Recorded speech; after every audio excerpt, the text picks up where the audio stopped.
In this video, we will show you how to install, remove, and adjust tension on your inside mount roller shade with mounting bar.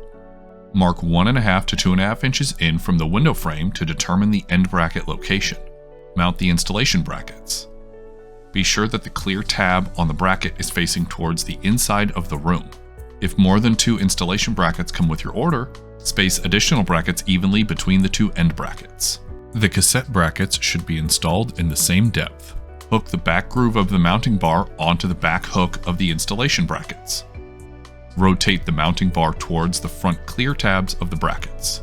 Push the bar until the tabs lock into place. You will hear a click when each bracket is secured in place. Your shade is now ready for use. To remove the shade from the brackets, press the clear tab to release the bar from the front hook. Rotate the front edge of the mounting bar downward, then push it slightly backward to release the rear of the bar from the back hook of each bracket. Next, we will adjust the tension. Remove the bracket cover, left side for standard roll and right side for reverse roll, by pulling it down and then outward. Insert a 5mm Allen wrench into the opening on the bracket. Turn clockwise to increase tension and counterclockwise to decrease tension. Reattach the cover and reinstall the shade.